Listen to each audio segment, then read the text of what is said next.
प्रभु तेरे ही मंदिर में हम चढ़ाते हैं बलिदान। स्तुति तेरी गाते सभी भक्ति में झूम, तुझको करें सम्मान।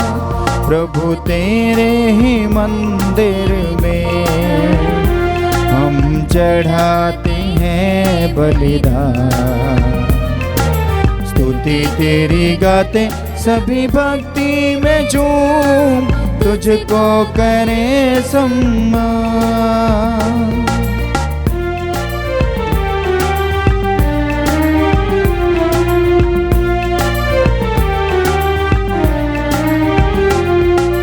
सब कुछ हमें देता हमारा प्रेमी पिता।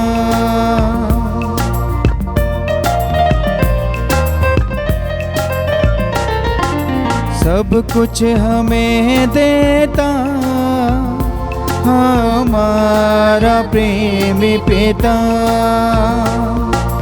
जीवन के संकट में प्रभु साथ निभाता सदा। जीवन के संकट में प्रभु साथ निभाता सदा। प्रभु तेरे ही मंदिर में हम चढ़ाते हैं बलिदान। स्तुति तेरी गाते सभी भक्ति में झूम, तुझको करें सम्मान। तुझको करें सम्मान। तुझको करें सम्मान।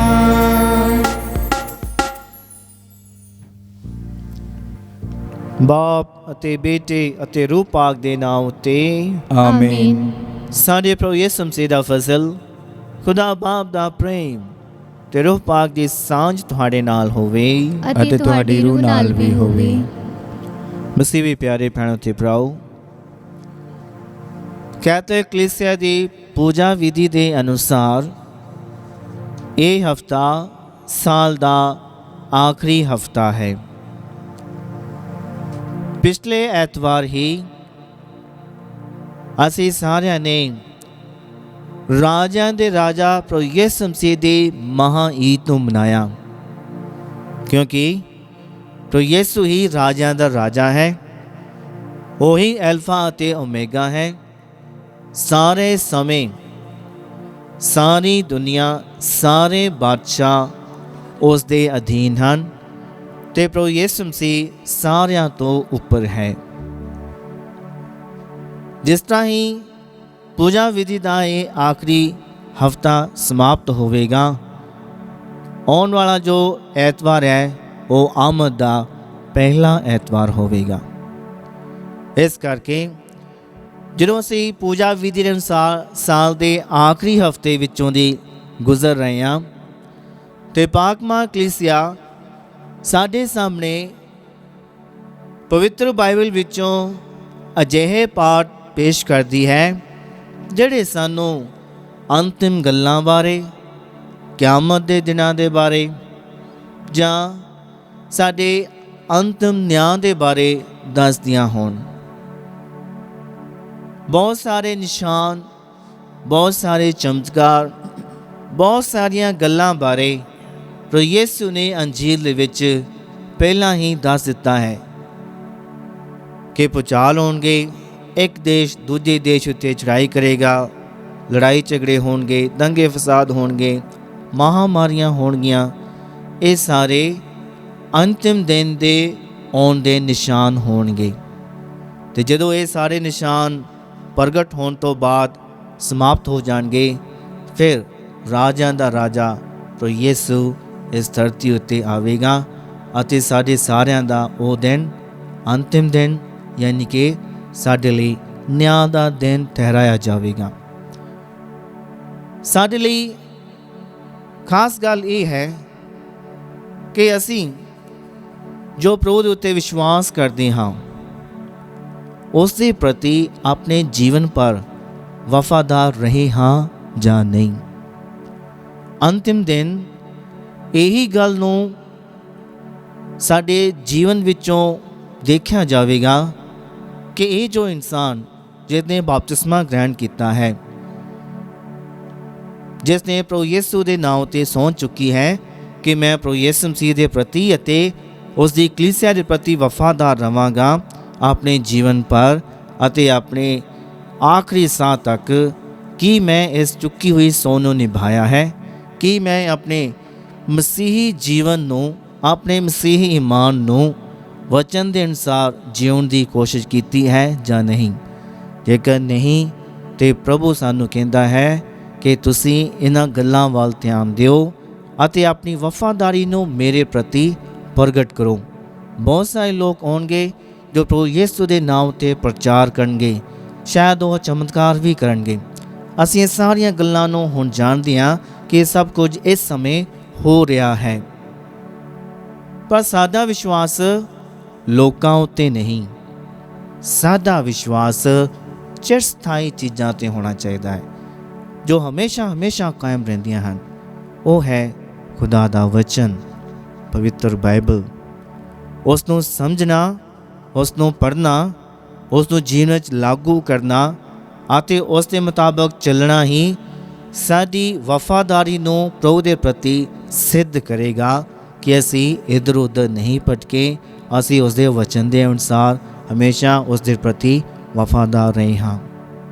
ਆਓ ਪਿਆਰਿਓ, ਜਿਵੇਂ ਕਿ ਅਸੀਂ ਇਸ ਸਾਲ ਦੇ ਆਖਰੀ ਹਫਤੇ ਦੇ ਦੌਰਾਨ ਇਹਨਾਂ ਪਾਠਾਂ ਨੂੰ, ਵਚਨਾਂ ਨੂੰ ਸੁਣਦੇ ਹਾਂ, ਅਸੀਂ ਇਸ ਤੋਂ ਪਹਿਲਾਂ ਕਿ ਆਮਦ ਦੇ ਮਹੀਨੇ ਵਿੱਚ ਪ੍ਰਵੇਸ਼ ਕਰੀਏ, ਹੁਣ ਤੱਕ ਬਿਤਾਏ ਆਪਣੇ ਜੀਵਨ ਵੱਲ ਧਿਆਨ ਦਈਏ ਕਿ ਕੀ ਅਸੀਂ ਪ੍ਰਭੂ ਦੇ ਪ੍ਰਤੀ, ਉਸ ਦੇ ਵਚਨ ਦੇ ਪ੍ਰਤੀ, ਉਸ ਦੀ ਕਲੀਸਿਆ ਦੇ ਪ੍ਰਤੀ, ਉਸ ਦੇ ਹੁਕਮਾਂ ਦੇ ਪ੍ਰਤੀ ਵਫਾਦਾਰ ਰਹੇ ਹਾਂ ਜਾਂ ਨਹੀਂ।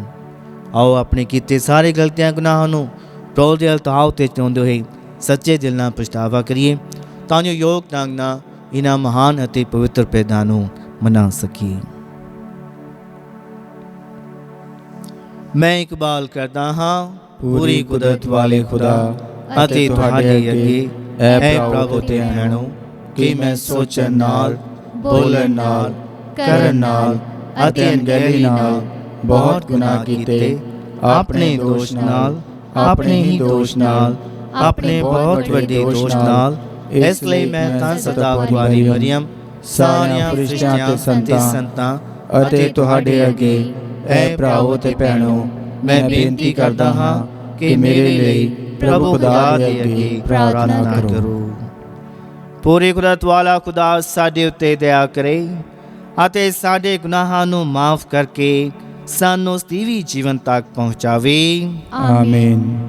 ਐ ਪ੍ਰਭੂ ਦਇਆ ਕਰ, ਐ ਪ੍ਰਭੂ ਦਇਆ ਕਰ, ਐ ਮਸੀਹਾ ਦਇਆ ਕਰ, ਐ ਮਸੀਹਾ ਦਇਆ ਕਰ, ਐ ਪ੍ਰਭੂ ਦਇਆ ਕਰ, ਐ ਪ੍ਰਭੂ ਦਇਆ ਕਰ। ਅਸੀਂ ਪ੍ਰਾਰਥਨਾ ਕਰੀਏ।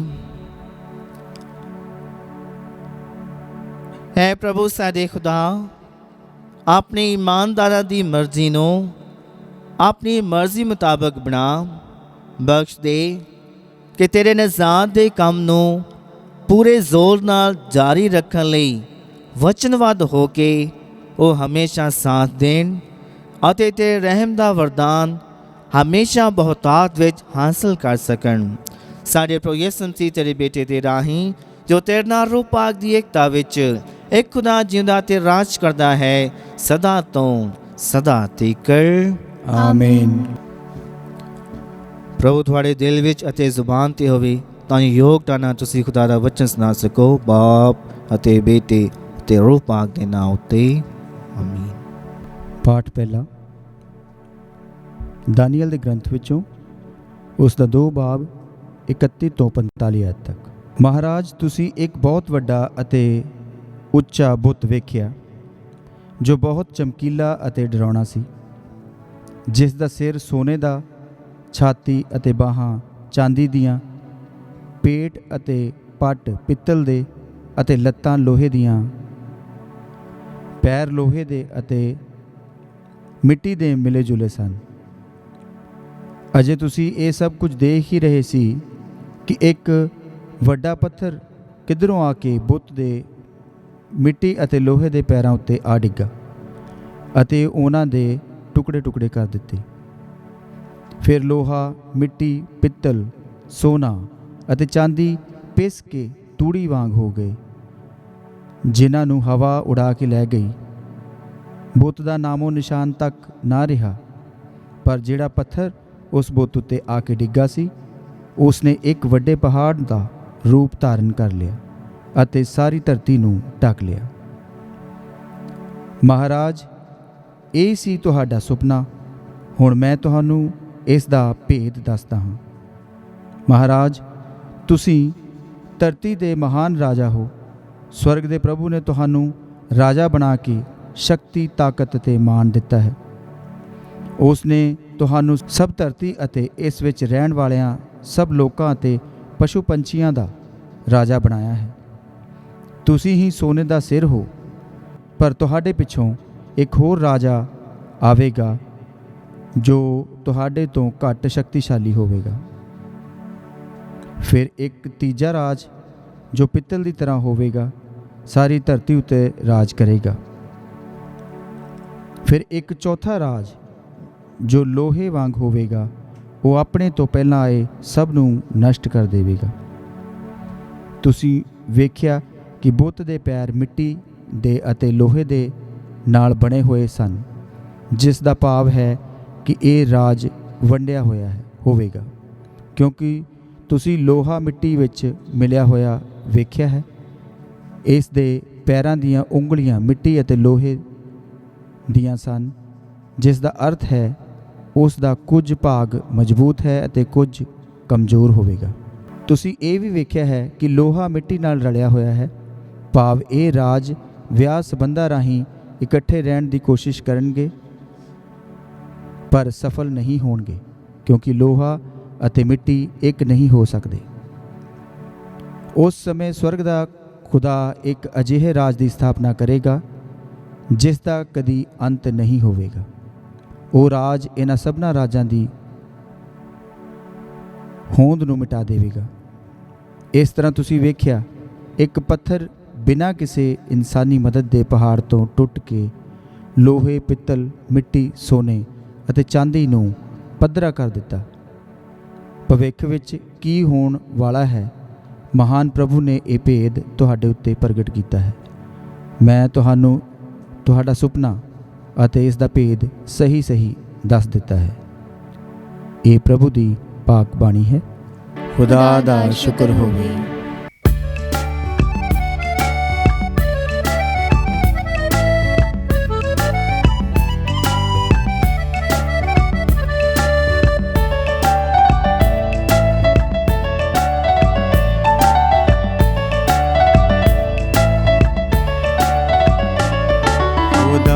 बंदे आप हैं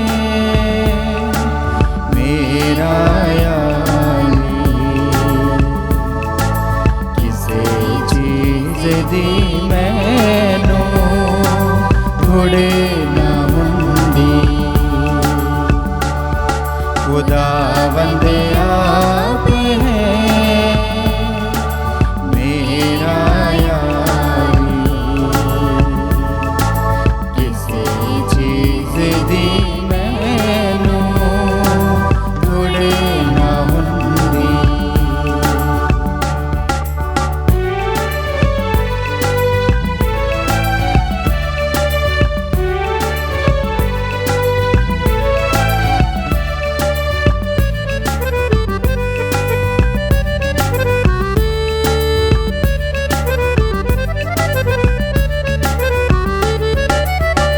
हरियां हरियां चरगाहां विच मैनू बिठाउंदा,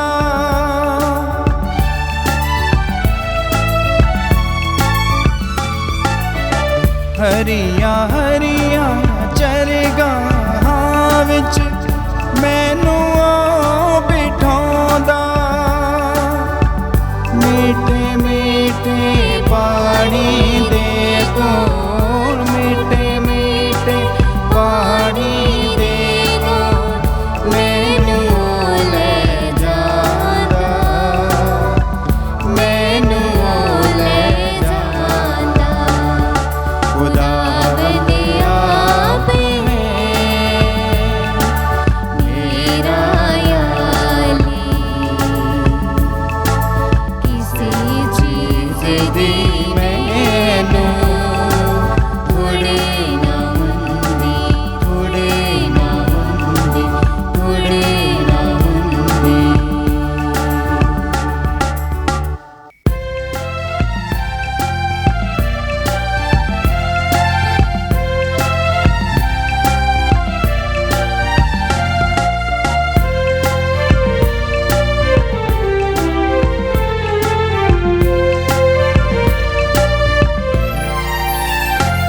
घर घर में अंजील सुनाएंगे, प्यारे यीशु का नाम बताएंगे।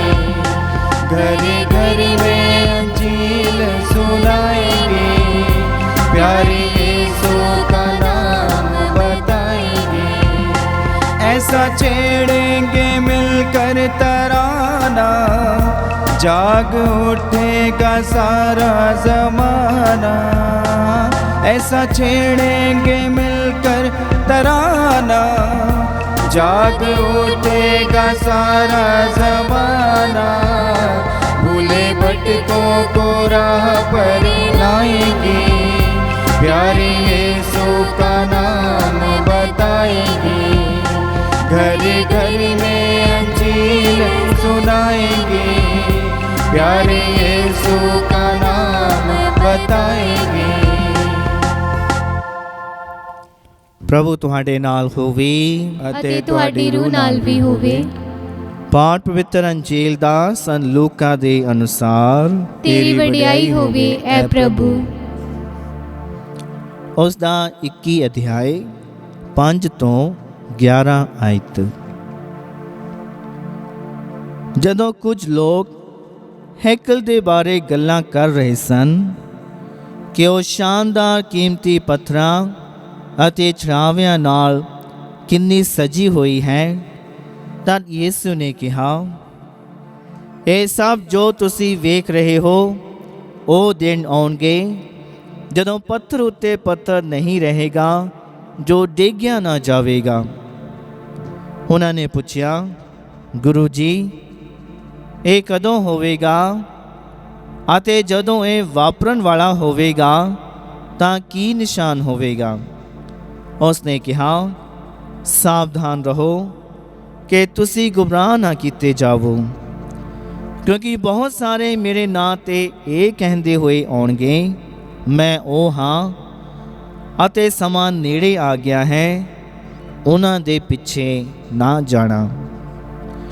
ਜਦੋਂ ਤੁਸੀਂ ਲੜਾਈਆਂ ਅਤੇ ਦੰਗੇ ਫਸਾਦਾਂ ਬਾਰੇ ਸੁਣੋਗੇ ਤਾਂ ਘਬਰਾਉਣਾ ਨਹੀਂ, ਕਿਉਂਕਿ ਪਹਿਲਾਂ ਇਹਨਾਂ ਦਾ ਹੋਣਾ ਜ਼ਰੂਰੀ ਹੈ, ਪਰ ਅੰਤ ਛੇਤੀ ਨਹੀਂ ਹੋਵੇਗਾ। ਫਿਰ ਉਸਨੇ ਉਹਨਾਂ ਨੂੰ ਕਿਹਾ, ਕੌਮ ਦੇ ਵਿਰੁੱਧ ਵਿਦਰੋਹ ਕਰੇਗੀ ਅਤੇ ਦੇਸ਼ ਦੇ ਵਿਰੁੱਧ ਦੇਸ਼ ਚੜ੍ਹਾਈ ਕਰੇਗਾ। ਵੱਡੇ ਵੱਡੇ ਭੂਚਾਲ ਆਉਣਗੇ ਅਤੇ ਥਾਂ ਥਾਂ 'ਤੇ ਅਕਾਲ ਪੈਣਗੇ ਅਤੇ ਮਹਾਂਮਾਰੀਆਂ ਪੈਣਗੀਆਂ, ਡਰਾਉਣੀਆਂ ਘਟਨਾਵਾਂ ਵਾਪਰਨਗੀਆਂ ਅਤੇ ਆਕਾਸ਼ ਵਿੱਚ ਮਹਾਨ ਨਿਸ਼ਾਨ ਹੋਣਗੇ। ਪ੍ਰਭੂ ਦੀ ਪਾਕ ਅੰਜੀਲ। ਤੇਰੀ ਮਹਿਮਾ ਹੋਵੇ ਐ ਮਸੀਹਾ। ਮਸੀਹੀ ਪਿਆਰੇ ਭੈਣ ਤੇ ਭਰਾਓ, ਜਿਵੇਂ ਕਿ ਮੈਂ ਸ਼ੁਰੂਆਤ ਵਿੱਚ ਆਖਿਆ ਕਿ ਕੈਥੋਲਿਕ ਕਲੀਸਿਆ ਦੀ ਪੂਜਾ ਵਿਧੀ ਦੇ ਅਨੁਸਾਰ ਇਹ ਹਫ਼ਤਾ ਸਾਲ ਦਾ ਆਖਰੀ ਹਫ਼ਤਾ ਹੈ ਅਤੇ ਹਰ ਸਾਲ ਕਲੀਸਿਆ ਸਾਨੂੰ ਇਹਨਾਂ ਦਿਨਾਂ ਦੇ ਵਿੱਚ ਅੰਤਿਮ ਗੱਲਾਂ, ਅੰਤਿਮ ਘਟਨਾਵਾਂ ਅਤੇ ਅੰਤਿਮ ਦਿਨਾਂ ਬਾਰੇ ਹੀ ਦੱਸਦੀ ਹੈ। ਅਤੇ ਅੱਜ ਅਸੀਂ ਪਾਠ ਵਿੱਚ ਸੁਣਿਆ, ਖਾਸ ਤੌਰ 'ਤੇ ਪਹਿਲੇ ਪਾਠ ਵੱਲ ਆਪਾਂ ਧਿਆਨ ਲਾਉਂਦੇ ਹਾਂ ਕਿ ਨਬੂਕਦਨਸਰ ਨੂੰ ਇੱਕ ਸੁਪਨਾ ਆਉਂਦਾ ਹੈ ਜਿਹਦੇ ਵਿੱਚ ਉਹ ਇੱਕ ਦਰਸ਼ਨ ਵੇਖਦਾ ਹੈ ਅਤੇ ਉਹ ਸਮਝਦਾ ਨਹੀਂ ਕਿ ਉਸ ਨੂੰ ਕੀ ਕਿਹਾ ਜਾ ਰਿਹਾ ਹੈ। ਫਿਰ ਦਾਨੀਏਲ ਨਬੀ ਉਸ ਦਰਸ਼ਨ ਨੂੰ ਉਸ ਦੇ ਨਾਲ ਉਸ ਦੀ ਵਿਆਖਿਆ ਕਰਦਾ ਹੈ ਅਤੇ ਫਿਰ ਉਸ ਨੂੰ ਸਮਝ ਆਉਂਦੀ ਹੈ ਕਿ ਇਹ ਦਰਸ਼ਨ ਕਿਸ ਤਰ੍ਹਾਂ ਦਾ ਹੈ। ਯਾਨੀ ਕਿ ਉਸ ਸਮੇਂ ਉਹ ਸਾਰੇ ਹੀ ਉਸ ਸਮੇਂ ਦੀ ਜੋ ਧਰਤੀ ਹੈ ਜਾਂ ਉਸ ਸਮੇਂ ਦਾ ਜੋ ਉਸ ਦਾ ਇਲਾਕਾ ਹੈ, ਰਾਜ ਭਾਗ ਹੈ, ਉਹਨਾਂ ਸਾਰੇ ਰਾਜਿਆਂ ਤੋਂ, ਸਾਰੇ ਬਾਦਸ਼ਾਹਾਂ ਤੋਂ ਨਬੂਕਦਨਸਰ ਉੱਚਾ ਸੀ, ਯਾਨੀ ਕਿ ਇੱਕ ਸਮਰਾਟ ਸੀ। ਪਰ ਦਾਨੀਏਲ ਨਬੀ ਉਸ ਨੂੰ ਕਹਿੰਦਾ ਹੈ ਕਿ ਤੇਰਾ ਨਾਸ਼ ਇਸ ਤਰ੍ਹਾਂ ਹੋਵੇਗਾ ਜਿਸ ਤਰ੍ਹਾਂ ਉਹ ਬੁੱਤ ਬਣਿਆ ਹੈ, ਉਸ ਦੇ ਪੈਰ ਮਿੱਟੀ ਅਤੇ ਲੋਹੇ ਨਾਲ ਮਿਲ ਕੇ ਬਣੇ ਹੋਏ ਹਨ, ਜਿਹਦਾ ਕੁਛ ਭਾਗ ਕਮਜ਼ੋਰ ਹੈ, ਕੁਛ ਭਾਗ ਮਜ਼ਬੂਤ ਹੈ। ਅਤੇ ਜਦੋਂ ਉਸ ਉੱਤੇ ਇੱਕ ਵੱਡਾ ਪੱਥਰ ਡਿੱਗਦਾ ਹੈ, ਉਹ ਸਾਰੇ ਦਾ ਸਾਰਾ ਬੁੱਤ ਚੂਰ ਚੂਰ ਹੋ ਕੇ ਢਹਿ ਢੇਰੀ ਹੋ ਜਾਂਦਾ ਹੈ। ਇਸੇ ਤਰੀਕੇ ਨਾਲ ਅਸੀਂ ਵੇਖਦੇ ਹਾਂ ਨਬੂਕਦਨਸਰ ਰਾਜਾ ਆਇਆ ਉਹ ਉਸ ਸਮੇਂ ਦਾ ਸਮਰਾਟ ਸੀ। ਉਸ ਤੋਂ ਬਾਅਦ ਆਪਾਂ ਸਮੇਂ ਦੇ ਅਨੁਸਾਰ ਵੇਖਦੇ ਹਾਂ, ਇਤਿਹਾਸ ਦੇ ਅਨੁਸਾਰ ਸਿਕੰਦਰ ਮਹਾਨ ਆਇਆ, ਉਸ ਦਾ ਰਾਜ ਵੀ ਖਤਮ ਹੋ ਗਿਆ। ਉਸ ਤੋਂ ਬਾਅਦ ਫਿਰ ਆਪਾਂ ਵੇਖਦੇ ਹਾਂ ਕੈਸਰ ਆਇਆ, ਰੋਮ ਦਾ ਸਮਰਾਟ ਕੈਸਰ ਆਇਆ, ਉਸ ਦਾ ਵੀ ਰਾਜ ਭਾਗ ਖਤਮ ਹੋ ਗਿਆ। ਯਾਨੀ ਕਿ ਹੁਣ ਤੱਕ ਜਿੰਨੇ ਵੀ ਰਾਜੇ ਆਏ, ਮਹਾਰਾਜ ਆਏ ਜਾਂ ਸਮਰਾਟ ਆਏ, ਕਿਸੇ ਦਾ ਵੀ ਰਾਜ ਚਿਰਸਥਾਈ ਨਹੀਂ ਹੋਇਆ। ਸਿਰਫ ਤੇ ਸਿਰਫ ਪ੍ਰਭੂ ਯਿਸੂ ਮਸੀਹ ਹੀ ਇਹੋ ਜਿਹਾ ਰਾਜਾ ਹੋਇਆ ਜਿਸ ਦਾ ਰਾਜ ਜਦੋਂ ਦਾ ਉਹ ਸ਼ੁਰੂ ਹੋਇਆ ਹੈ ਹੁਣ ਤੱਕ ਇਹ ਵੱਧ ਰਿਹਾ ਹੈ, ਇਸ ਦਾ ਵਿਕਾਸ ਹੋ ਰਿਹਾ ਹੈ ਅਤੇ ਹਰ ਪੱਖੋਂ ਇਸ ਦੀ ਤਰੱਕੀ ਹੋ ਰਹੀ ਹੈ। ਪਿਆਰਿਓ, ਤੁਸੀਂ ਸਾਰੇ ਜਿਹੜੇ ਕੈਥੋਲਿਕ ਮਸੀਹੀ ਹੋ, ਪ੍ਰਭੂ ਯਿਸੂ ਮਸੀਹ ਵਿੱਚ ਜਿਨ੍ਹਾਂ ਨੇ ਬਪਤਿਸਮਾ ਲਿਆ ਹੈ, ਇਸ ਚਿਰਸਥਾਈ ਰਾਜ ਦੇ ਮੈਂਬਰ ਹੋ ਜੋ ਪਿਛਲੇ 2000 ਸਾਲਾਂ ਤੋਂ ਕਾਇਮ ਹੈ। ਪ੍ਰਭੂ ਦਾ ਆਪਣਾ ਵਚਨ ਹੈ ਕਿ ਮੈਂ ਆਪਣੀ ਕਲੀਸਿਆ ਦੀ ਉਸਾਰੀ ਕਰਾਂਗਾ ਜਿਸ ਨੂੰ ਮੌਤ ਦੀ ਕੋਈ ਵੀ ਸ਼ਕਤੀ ਜਾਂ ਦੁਨੀਆ ਦੀ ਕੋਈ ਵੀ ਸ਼ਕਤੀ ਹਿਲਾ ਨਹੀਂ ਸਕਦੀ। ਇਸੇ ਤਰ੍ਹਾਂ ਹੈ ਕੈਥੋਲਿਕ ਕਲੀਸਿਆ ਜਿਸ ਨੂੰ ਪ੍ਰਭੂ ਨੇ ਆਪ ਉਸਾਰਿਆ ਹੈ। ਤੁਸੀਂ, ਮੈਂ, ਆਪਾਂ ਸਾਰੇ ਜਿਹੜੇ ਕੈਥੋਲਿਕ ਕਲੀਸਿਆ ਦੇ ਮੈਂਬਰ ਹਾਂ, ਅਸੀਂ ਇਸ ਰਾਜ ਦੇ ਅਧਿਕਾਰੀ ਵੀ ਹਾਂ ਅਤੇ ਇਸ ਦੇ ਮੈਂਬਰ ਵੀ ਹਾਂ। ਅਗਲੀ ਗੱਲ ਇਹ ਆ ਜਾਂਦੀ ਹੈ ਕਿ ਜੇਕਰ ਅਸੀਂ ਇਸ ਰਾਜ ਦੇ ਮੈਂਬਰ ਹਾਂ, ਇਸ ਕਲੀਸਿਆ ਦੇ ਮੈਂਬਰ ਹਾਂ, ਕੀ ਅਸੀਂ ਇਸ ਦੇ ਪ੍ਰਤੀ ਵਫਾਦਾਰ ਹਾਂ ਜਾਂ ਨਹੀਂ? ਕਿ ਅਸੀਂ ਵੀ ਉਹਨਾਂ ਲੋਕਾਂ ਦੀ ਸੰਗਤ ਵਿੱਚ ਸ਼ਾਮਲ ਹੁੰਦੇ ਹਾਂ ਜੋ ਗੁੰਮਰਾਹ ਹੋ ਜਾਂਦੇ ਆ, ਜਾਂ ਉਹਨਾਂ ਲੋਕਾਂ ਦੇ ਵਿੱਚ ਰਲ ਜਾਂਦੇ ਆ ਜੋ ਚਮਤਕਾਰ ਵੇਖਣ ਲਈ ਵੱਖ-ਵੱਖ ਥਾਵਾਂ ਤੇ ਜਾਂਦੇ ਆ?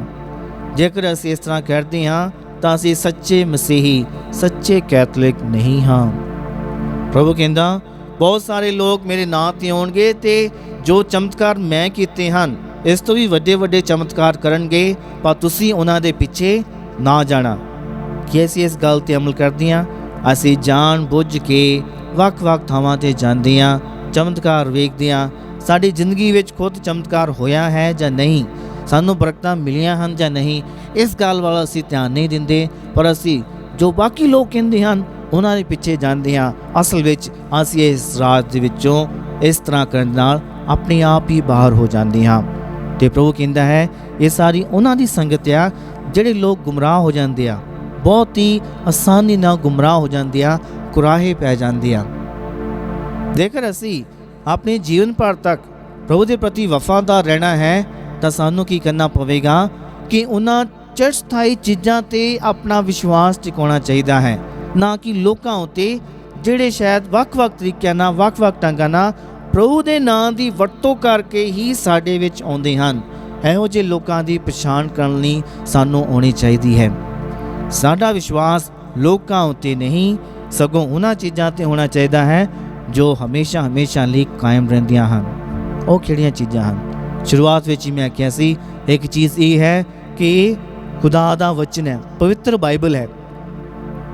ਆਪਾਂ ਵੇਖਦੇ ਹਾਂ ਵੱਖ-ਵੱਖ ਦੇਸ਼ਾਂ ਵਿੱਚ ਵੱਖ-ਵੱਖ ਸਰਕਾਰਾਂ ਹੁੰਦੀਆਂ ਆ, ਵੱਖ-ਵੱਖ ਨਿਯਮ ਬਣਦੇ ਆ, ਵੱਖ-ਵੱਖ ਹੁਕਮ ਬਣਦੇ ਆ, ਜਾਰੀ ਹੁੰਦੇ ਆ, ਫਿਰ ਬਦਲਦੇ ਰਹਿੰਦੇ ਆ, ਵੱਖ-ਵੱਖ ਲੋਕ ਹੁੰਦੇ ਆ। ਇਹ ਸਾਰੀਆਂ ਚੀਜ਼ਾਂ ਹਮੇਸ਼ਾ ਬਦਲਦੀਆਂ ਰਹਿੰਦੀਆਂ ਹਨ।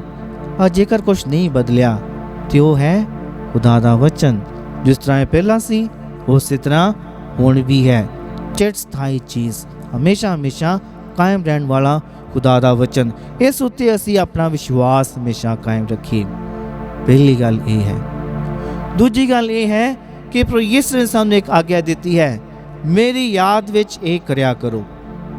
ਦੂਸਰੀ ਜੋ ਮਹਾਨ ਗੱਲ ਹੈ ਜਾਂ ਇੱਕ ਮਹਾਨ ਰੀਤ ਹੈ ਜਿਹਦੇ ਵਿੱਚ ਅਸੀਂ ਆਪਣੀ ਵਫਾਦਾਰੀ ਨੂੰ ਪ੍ਰਗਟ ਕਰਦਿਆਂ ਹਿੱਸਾ ਲੈਣਾ ਹੈ, ਉਹ ਹੈ ਪਾਕ ਮਾਸ ਦੀ ਕੁਰਬਾਨੀ। ਪ੍ਰਭੂ ਨੇ ਆਪਣੇ ਜੀਵਨ ਦੇ ਆਖਰੀ ਦਿਨ, ਆਖਰੀ ਰਾਤ ਦੇ ਵੇਲੇ ਇਸ ਆਖਰੀ ਖਾਣੇ ਦੀ ਸਥਾਪਨਾ ਕੀਤੀ ਅਤੇ ਕਿਹਾ, ਇਹ ਲਓ ਤੇ ਪੀਓ, ਇਹ ਮੇਰਾ ਲਹੂ ਹੈ, ਇਹ ਲਓ ਤੇ ਖਾਓ, ਇਹ ਮੇਰਾ ਬਦਨ ਹੈ, ਮੇਰੀ ਯਾਦ ਵਿੱਚ ਇਹ ਕਰਿਆ ਕਰੋ। ਜੇਕਰ ਅਸੀਂ ਇਹਨਾਂ ਦੋਹਾਂ ਚੀਜ਼ਾਂ ਦੇ ਉੱਤੇ ਹਮੇਸ਼ਾ ਵਿਸ਼ਵਾਸ ਕਰਦੇ ਹਾਂ, ਜੇਕਰ ਅਸੀਂ ਇਹਨਾਂ ਦੋਵਾਂ ਦੇ ਪ੍ਰਤੀ ਹਮੇਸ਼ਾ ਵਫਾਦਾਰ ਰਵਾਂਗੇ ਤਾਂ ਅਸੀਂ ਕੁਰਾਹੇ ਪੈਣ ਵਾਲੇ ਲੋਕ ਨਹੀਂ ਹਾਂ, ਜਾਂ ਅਸੀਂ ਭਟਕਣ ਵਾਲੇ ਲੋਕ ਨਹੀਂ ਹੋਵਾਂਗੇ। ਅਸੀਂ ਪ੍ਰਭੂ ਦੇ ਰਾਜ ਦੇ ਅਸਲੀ ਮੈਂਬਰ ਹੋਵਾਂਗੇ। ਜੇਕਰ ਅਸੀਂ ਆਪਣੀ ਵਫਾਦਾਰੀ ਇਸ ਧਰਤੀ ਉੱਤੇ ਸਿੱਧ ਕਰ ਦਿੱਤੀ ਤਾਂ ਹੀ ਅਸੀਂ ਜੋ ਸਵਰਗੀ ਕਲੀਸਿਆ ਹੈ, ਜਿੱਥੇ ਅਬਰਾਹਮ, ਸਾਰੇ ਨਬੀ, ਸਾਰੇ ਰਸੂਲ, ਸਾਰੇ ਖੁਦਾ ਦੇ ਪਾਕ ਲੋਕ ਹਨ, ਉਸ ਸੰਗਤ ਵਿੱਚ ਸ਼ਾਮਲ ਹੋਣ ਦੇ ਲਾਇਕ ਹੋ ਜਾਵਾਂਗੇ। ਆਓ ਅਸੀਂ ਪ੍ਰਾਰਥਨਾ ਕਰੀਏ। ਸਰਵ ਸ਼ਕਤੀਮਾਨ ਪਿਤਾ ਪਰਮੇਸ਼ਵਰ, ਅਸੀਂ ਤੁਹਾਡੀ ਮਹਿਮਾ ਤੇ ਵਡਿਆਈ ਕਰਦੇ ਹਾਂ। ਧੰਨਵਾਦ ਕਰਦੇ ਹਾਂ ਇਸ ਨਵੇਂ ਦਿਨ ਦੇ ਲਈ ਜੋ ਸਾਡੇ ਜੀਵਨ ਵਿੱਚ ਜੋੜਿਆ ਹੈ। ਪਿਤਾ ਪਰਮੇਸ਼ਵਰ, ਹੁਣ ਤੱਕ ਕੀਤੀਆਂ ਸਾਰੀਆਂ ਗਲਤੀਆਂ, ਸਾਰੇ ਗੁਨਾਹ ਪਾਪਾਂ ਦੀ ਅਸੀਂ ਮਾਫੀ ਮੰਗਦੇ ਹਾਂ। ਪਿਤਾ ਪਰਮੇਸ਼ਵਰ, ਸਾਡੇ ਉੱਤੇ ਦਇਆ ਕਰੋ ਅਤੇ ਸਾਨੂੰ ਅਜਿਹਾ ਫਜ਼ਲ ਪ੍ਰਦਾਨ ਕਰੋ ਕਿ ਅਸੀਂ ਤੁਹਾਡੇ ਵਚਨ ਉੱਤੇ ਅਤੇ ਪਾਕ ਮਾਸ ਦੀ ਕੁਰਬਾਨੀ ਦੇ ਪ੍ਰਤੀ ਹਮੇਸ਼ਾ ਵਫਾਦਾਰ ਰਹੀਏ। ਐ ਪ੍ਰਭੂ, ਸਾਨੂੰ ਬਰਕਤ ਦਿਓ ਕਿ ਇਸ ਦਿੱਤੇ ਗਏ ਕੈਥੋਲਿਕ ਮਸੀਹੀ ਇਮਾਨ ਵਿੱਚ ਹਮੇਸ਼ਾ ਕਾਇਮ ਰਹੀਏ ਅਤੇ ਕਲੀਸਿਆ ਦੇ ਵਿਸਥਾਰ ਦੇ ਵਿੱਚ ਆਪਣਾ ਯੋਗਦਾਨ ਪਾ ਸਕੀਏ। ਅਸੀਂ ਮੰਗਦੇ ਹਾਂ ਸਾਡੇ ਖੁਦਾਵੰਦ ਯਿਸੂ ਮਸੀਹ ਦੇ ਵਸੀਲੇ, ਆਮੀਨ।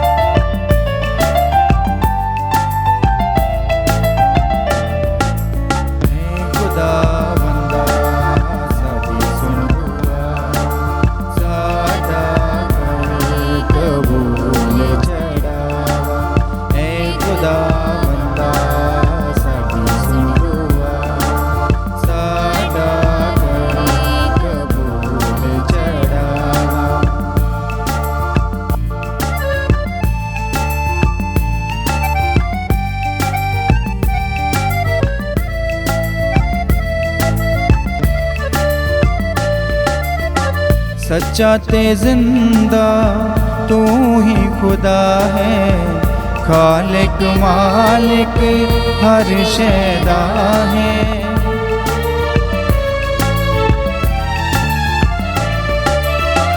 सच्चा ते जिंदा तू ही खुदा है, खालिक मालिक हर शैदा है, हर शैदा है। बंदा साडी सुन दुआ, साडा कर कबूल चढ़ावा। ए खुदा बंदा साडी सुन दुआ, साडा कर कबूल चढ़ावा, साडा कर कबूल चढ़ावा, साडा कर कबूल चढ़ावा। ਪ੍ਰਾਪਤ ਭੈਣੋ, ਪ੍ਰਾਰਥਨਾ ਕਰੋ ਕਿ ਮੇਰੀ ਅਤੇ ਤੁਹਾਡੀ ਕੁਰਬਾਨੀ ਪੂਰੀ ਕੁਦਰਤ ਵਾਲੇ ਖੁਦਾ ਬਾਪ ਨੂੰ ਕਬੂਲ ਹੋਵੇ। ਪ੍ਰਭੂ ਇਸ ਕੁਰਬਾਨੀ ਨੂੰ ਤੁਹਾਡੇ ਹੱਥਾਂ ਦੇ ਵਿੱਚੋਂ ਆਪਣੇ ਨਾਮ ਦੀ ਉਸਤਤ ਅਤੇ ਵਡਿਆਈ ਲਈ ਅਤੇ ਸਾਡੀ ਤੇ ਸਾਰੀ ਪਾਕ ਕਲੀਸਿਆ ਦੇ ਭਲੇ ਲਈ ਕਬੂਲ ਕਰੇ। ਐ ਪ੍ਰਭੂ, ਇਹਨਾਂ ਪਾਕ ਨਜ਼ਰਾਨਿਆਂ ਨੂੰ ਕਬੂਲ ਕਰ। ਤੁਸੀਂ ਸਾਨੂੰ ਹੁਕਮ ਦਿੱਤਾ ਹੈ ਕਿ ਅਸੀਂ ਇਹ ਤੇਰੇ ਪਾਕ ਨਾਮ ਦੀ ਮਹਿਮਾ ਲਈ ਚੜਾਈਏ। ਬਖਸ਼ ਦੇ ਕਿ ਤੇਰੇ ਪਾਕ ਵਚਨ ਦੇ ਮੁਤਾਬਕ ਚੱਲਦੇ ਹੋਏ ਅਸੀਂ ਵੀ ਤੇਰੇ ਲਈ ਇੱਕ ਪ੍ਰਵਾਨਯੋਗ ਨਜ਼ਰਾਨਾ ਬਣ ਜਾਈਏ। ਸਾਡੇ ਪ੍ਰਭੂ ਯਿਸੂ ਮਸੀਹ ਦੇ ਰਾਹੀਂ, ਆਮੀਨ। ਪ੍ਰਭੂ ਤੁਹਾਡੇ ਨਾਲ ਹੋਵੇ ਅਤੇ ਤੁਹਾਡੀ ਰੂਹ ਨਾਲ ਵੀ ਹੋਵੇ। ਤੁਸੀਂ ਆਪਣੇ ਦਿਲ ਪ੍ਰਭੂ ਵੱਲ ਲਗਾਓ। ਅਸੀਂ ਆਪਣੇ ਦਿਲ ਪ੍ਰਭੂ ਵੱਲ ਲਗਾਉਂਦੇ ਹਾਂ। ਅਸੀਂ ਆਪਣੇ ਪ੍ਰਭੂ ਖੁਦਾ ਦਾ ਧੰਨਵਾਦ ਕਰੀਏ। ਇਹ ਸਹੀ ਅਤੇ ਯੋਗ ਹੈ। ਹੈ ਪ੍ਰਭੂ ਪਵਿੱਤਰ ਬਾਪ, ਪੂਰੀ ਕੁਦਰਤ ਵਾਲੇ ਤੇ ਅਕਾਲ ਖੁਦਾ, ਹੈ ਸੱਚਮੁੱਚ ਸਹੀ ਅਤੇ ਯੋਗ ਹੈ, ਮੁਕਤੀ ਪਾਉਣ ਦਾ ਰਾਹ ਹੈ ਕਿ ਅਸੀਂ ਹਰ ਵੇਲੇ ਅਤੇ ਹਰ ਥਾਂ ਯਿਸੂ ਮਸੀਹ ਆਪਣੇ ਪ੍ਰਭੂ ਦੇ ਰਾਹੀਂ ਤੇਰਾ ਧੰਨਵਾਦ ਕਰੀਏ। ਉਹ ਤੇਰਾ ਸ਼ਬਦ ਹੈ, ਉਸ ਦੇ ਰਾਹੀਂ ਤੂੰ ਸਾਰੀਆਂ ਚੀਜ਼ਾਂ ਨੂੰ ਬਣਾਇਆ, ਜਿਸ ਨੂੰ ਤੂੰ ਸਾਡਾ ਮੁਕਤੀ ਦਾਤਾ ਅਤੇ ਨਿਜਾਤ ਬਖਸ਼ਣ ਵਾਲੇ ਵਜੋਂ ਭੇਜਿਆ, ਜਿਸ ਨੇ ਰੂਹ ਪਾਕ ਦੇ ਰਾਹੀਂ ਦੇਹ ਧਰ ਕੇ ਕੁਆਰੀ ਮਰੀਮ ਤੋਂ ਜਨਮ ਲਿਆ। ਤੇਰੀ ਪਾਕ ਮਰਜ਼ੀ ਪੂਰੀ ਕਰਦਿਆਂ ਤੇਰੇ ਲਈ ਇੱਕ ਪਾਕ ਕੌਮ ਨੂੰ ਹਾਸਲ ਕਰਕੇ ਉਸ ਨੇ ਆਪਣੀਆਂ ਬਾਹਾਂ ਪਸਾਰ ਕੇ ਦੁੱਖ ਤਸੀਹੇ ਝੱਲੇ, ਤਾਂ ਜੋ ਉਹ ਮੌਤ ਦਾ ਨਾਸ਼ ਕਰੇ ਅਤੇ ਜੀ ਉੱਠਣ ਨੂੰ ਪ੍ਰਗਟ ਕਰੇ। ਇਸ ਲਈ ਫਰਿਸ਼ਤਿਆਂ ਅਤੇ ਸਾਰੇ ਸੰਤਾਂ ਨਾਲ ਰਲ ਕੇ ਅਸੀਂ ਤੇ ਜਲਾਲ ਦਾ ਐਲਾਨ ਕਰਦੇ ਹੋਏ ਇੱਕ ਹੀ ਆਵਾਜ਼ ਨਾਲ ਪੁਕਾਰਦੇ ਹਾਂ, ਪਾਕ ਪਾਕ ਪਾਕ ਲਸ਼ਕਰਾਂ ਦੇ ਪ੍ਰਭੂ ਖੁਦਾ, ਸਵਰਗ ਅਤੇ ਧਰਤੀ ਤੇਰੇ ਜਲਾਲ ਨਾਲ ਭਰਪੂਰ ਹਨ। ਉਚਾਈਆਂ ਵਿੱਚ ਹੋਸਨਾ, ਮੁਬਾਰਕ ਹੈ ਉਹ ਜੋ ਪ੍ਰਭੂ ਦੇ ਨਾਮ ਉੱਤੇ ਆਉਂਦਾ ਹੈ। ਉਚਾਈਆਂ ਵਿੱਚ ਹੋਸਨਾ। हे प्रभु, तो सचमुच पवित्र हैं, ਅਤੇ ਸਭ ਪਵਿੱਤਰਤਾ ਦਾ ਸੋਮਾ ਹੈ। ਇਸ ਲਈ ਅਸੀਂ ਬੇਨਤੀ ਕਰਦੇ ਹਾਂ ਕਿ ਜਿਸ ਤਰ੍ਹਾਂ ਤਰੇਲ ਪੈਂਦੀ ਹੈ ਉਸੇ ਤਰ੍ਹਾਂ ਤੂੰ ਆਪਣੇ ਰੂਹ ਪਾਕ ਨੂੰ ਭੇਜ ਕੇ ਇਹਨਾਂ ਨਜ਼ਾਰਿਆਂ ਨੂੰ ਪਵਿੱਤਰ ਕਰ, ਤਾਂ ਜੋ ਇਹ ਸਾਡੇ ਲਈ ਸਾਡੇ ਪ੍ਰਭੂ ਯਿਸੂ ਮਸੀਹ ਦਾ ਬਦਨ ਅਤੇ ਲਹੂ ਬਣ ਜਾਵੇ। ਉਸਨੇ ਆਪਣੀ ਮਰਜ਼ੀ ਨਾਲ ਆਪਣੇ ਆਪ ਨੂੰ ਦੁੱਖ ਤਸੀਆਂ ਲਈ ਸੌਂਪਦੇ ਹੋਏ ਰੋਟੀ ਲਈ ਧੰਨਵਾਦ ਕਰਦਿਆਂ ਰੋਟੀ ਤੋੜੀ ਅਤੇ ਆਪਣੇ ਚੇਲਿਆਂ ਨੂੰ ਦਿੱਤੀ, ਇਹ ਕਹਿੰਦੇ ਹੋਏ, ਤੁਸੀਂ ਸਾਰੇ ਇਹ ਲਵੋ ਅਤੇ ਇਸ ਵਿੱਚੋਂ ਖਾਵੋ, ਕਿਉਂ ਜੋ ਇਹ ਮੇਰਾ ਬਦਨ ਹੈ ਜਿਹੜਾ ਤੁਹਾਡੇ ਲਈ ਕੁਰਬਾਨ ਕੀਤਾ ਜਾਵੇਗਾ।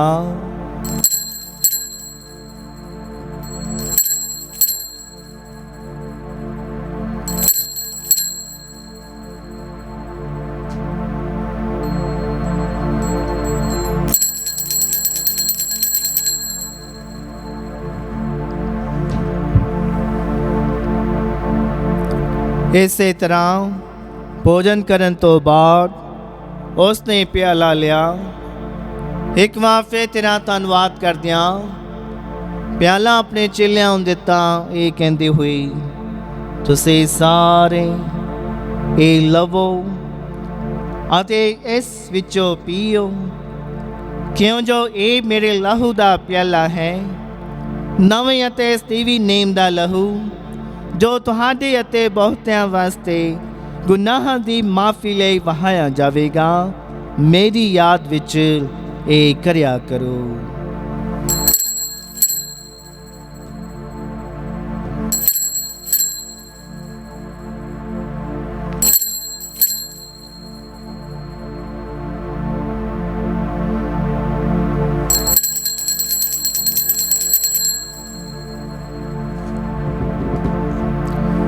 ਈਮਾਨ ਦਾ ਭੇਦ। ਐ ਪ੍ਰਭੂ, ਅਸੀਂ ਤੇਰੀ ਮੌਤ ਦਾ ਐਲਾਨ ਕਰਦੇ ਹਾਂ ਅਤੇ ਤੇਰੇ ਜੀ ਉਠਣ ਦੀ ਮੁਨਾਦੀ ਕਰਦੇ ਹਾਂ ਜਦ ਤੱਕ ਤੂੰ ਫਿਰ ਆਵੇਂਗਾ।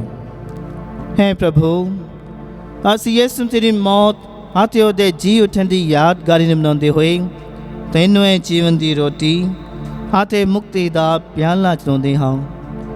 ਅਸੀਂ ਤੇਰਾ ਧੰਨਵਾਦ ਕਰਦੇ ਹਾਂ ਕਿਉਂ ਜੋ ਤੂੰ ਸਾਨੂੰ ਇਸ ਯੋਗ ਠਹਿਰਾਇਆ ਕਿ ਅਸੀਂ ਤੇਰੀ ਹਜ਼ੂਰੀ ਵਿੱਚ ਦਾਖਲ ਹੋ ਕੇ ਤੇਰੀ ਸੇਵਾ ਕਰੀਏ। ਅਸੀਂ ਹਲੀਮੀ ਨਾਲ ਦੁਆ ਕਰਦੇ ਹਾਂ ਕਿ ਮਸੀਹ ਦੇ ਬਦਨ ਅਤੇ ਲਹੂ ਵਿੱਚ ਹਿੱਸਾ ਲੈਣ ਦੁਆਰਾ ਅਸੀਂ ਰੂਹ ਪਾਕ ਦੇ ਰਾਹੀਂ ਏਕਤਾ ਵਿੱਚ ਬੱਝੇ ਰਹੀਏ।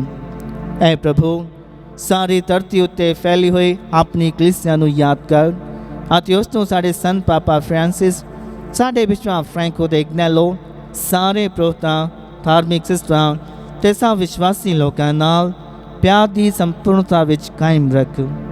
ਸਾਡੇ ਭੈਣਾਂ ਭਰਾਵਾਂ ਨੂੰ ਵੀ ਯਾਦ ਕਰ ਜਿਹੜੇ ਜੀ ਉੱਠਣ ਦੀ ਉਮੀਦ ਨਾਲ ਸੌਂ ਗਏ ਹਨ ਅਤੇ ਉਹਨਾਂ ਸਾਰਿਆਂ ਨੂੰ ਵੀ ਜੋ ਤੇਰੇ ਰਹਿਮ ਵਿੱਚ ਮਰ ਗਏ ਹਨ, ਇਹਨਾਂ ਦਾ ਤਾਂ ਆਪਣੀ ਹਜ਼ੂਰੀ ਦੇ ਚਾਨਣ ਵਿੱਚ ਸਵਾਗਤ ਕਰ। ਐ ਪ੍ਰਭੂ, ਅਸੀਂ ਬੇਨਤੀ ਕਰਦੇ ਹਾਂ ਕਿ ਸਾਡੇ ਸਾਰਿਆਂ ਉੱਤੇ ਦਇਆ ਕਰ, ਤਾਂ ਜੋ ਮੁਕੱਦਸ ਕੁਆਰੀ ਮਰੀਮ ਖੁਦਾ ਦੀ ਮਾਂ ਦੇ ਨਾਲ, ਉਸੇ ਕੁਆਇਦੇ ਮੁਬਾਰਕ ਵਰ ਸੰਤ ਯੂਸਫ ਦੇ ਨਾਲ, ਧੰਨ ਰਸੂਲਾਂ, ਸੰਤ ਕਲੈਮੈਂਟ ਅਤੇ ਸਾਰੇ ਸੰਤਾਂ ਨਾਲ ਜਿਨ੍ਹਾਂ ਨੇ ਸਾਰੇ ਯੁੱਗਾਂ ਵਿੱਚ ਤੈਨੂੰ ਖੁਸ਼ ਕੀਤਾ ਹੈ, ਅਸੀਂ ਸਤੀਵੀ ਜੀਵਨ ਦੇ ਵਾਰਸ ਹੋਣ ਦੇ ਹੱਕਦਾਰ ਬਣ ਜਾਵਾਂਗੇ ਅਤੇ ਤੇਰੇ ਬੇਟੇ ਯਿਸੂ ਮਸੀਹ ਦੇ ਰਾਹੀਂ ਤੇਰੀ ਵਡਿਆਈ ਅਤੇ ਉਸਤਤ ਕਰਾਂਗੇ।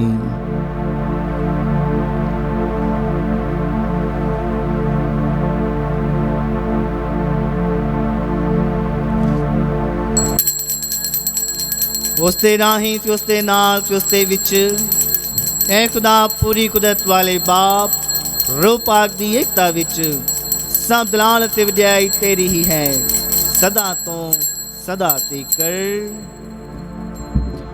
ਆਮੀਨ। ਆਮੀਨ।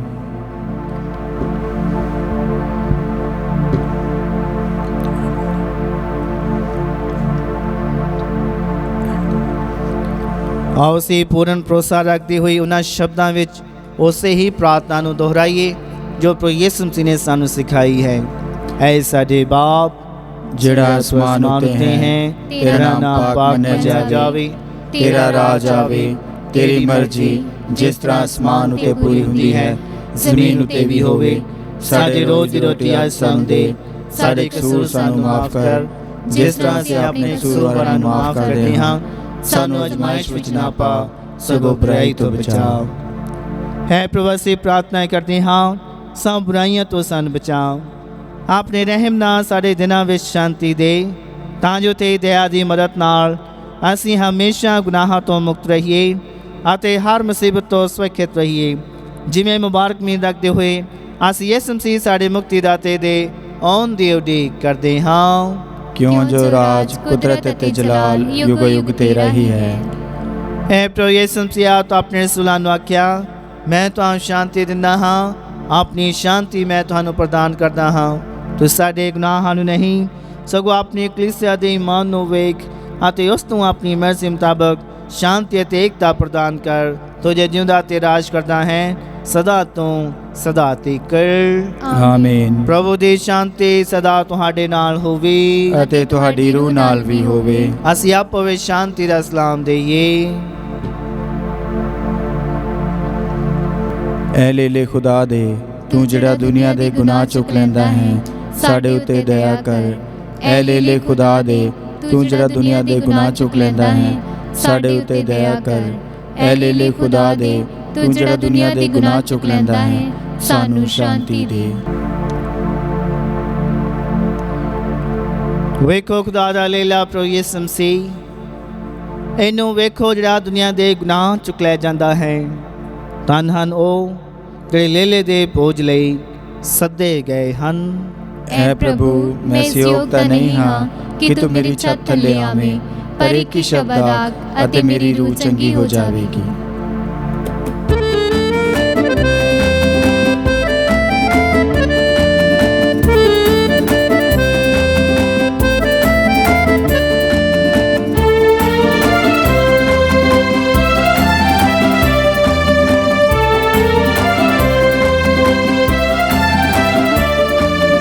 आ जाओ ना बोझ उठा, प्यारा मसीहा लवेगा उठा। आ जाओ ना बोझ उठा, प्यारा मसीहा लवेगा उठा।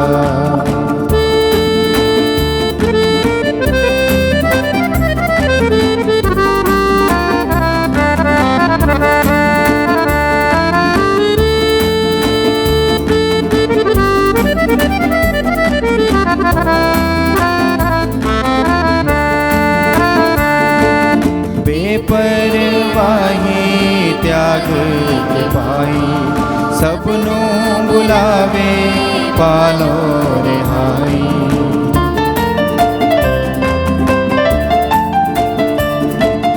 बेपरवाही त्याग के पाई, सबनों बुलावे पालो रिहाई। भक्त सुनहरी लबो ना प्यारा मसीहा लवेगा उठा। आ जाओ ना बोझ उठा, प्यारा मसीहा लवेगा उठा। प्यारा मसीहा लवेगा उठा, प्यारा मसीहा लवेगा उठा। ਅਸੀਂ ਪ੍ਰਾਰਥਨਾ ਕਰੀਏ। ਹੈ ਪੂਰੀ ਕੁਦਰਤ ਵਾਲੇ ਤੇ ਅਕਾਲ ਖੁਦਾ, ਇਹਨਾਂ ਪਵਿੱਤਰ ਭੇਦਾਂ ਵਿੱਚ ਤੂੰ ਸਾਨੂੰ ਆਪਣੇ ਹੀ ਜੀਵਨ ਨਾਲ ਆਪਣੇ ਆਪ ਨੂੰ ਜੋੜਨ ਦੀ ਖੁਸ਼ੀ ਬਖਸ਼ੀ ਹੈ। ਬਖਸ਼ ਦੇ ਕਿ ਤੇਰੇ ਰਹਿਮ ਨਾਲ ਅਸੀਂ ਕਦੀ ਵੀ ਤੇਰੇ ਤੋਂ ਜੁਦਾ ਨਾ ਹੋਈਏ, ਕਿਉਂ ਜੋ ਤੂੰ ਹੀ ਸਾਰੀਆਂ ਬਰਕਤਾਂ ਦਾ ਸੋਮਾ ਹੈ। ਸਾਡੇ ਪ੍ਰਭੂ ਯਿਸੂ ਮਸੀਹ ਦੇ ਰਾਹੀਂ।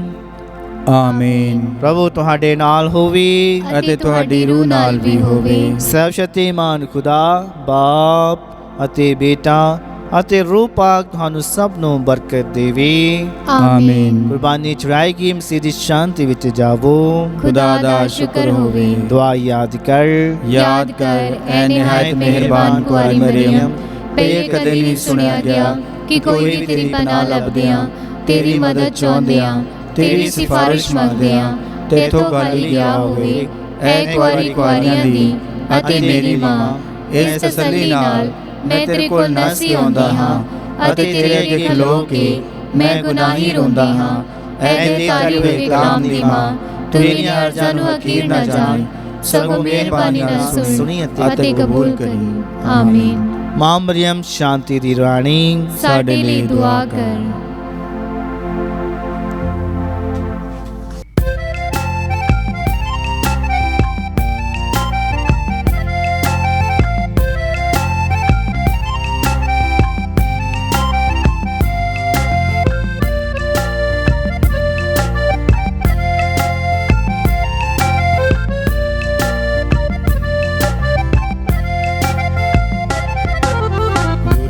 कैसा सोना था जिस था बरनादत वेखी, मरियम अर्शां दी रानी, अर्शां दी रानी। दुर्दस कैसा सोना था जिस था बरनादत वेखी, मरियम अर्शां दी रानी, अर्शां दी रानी।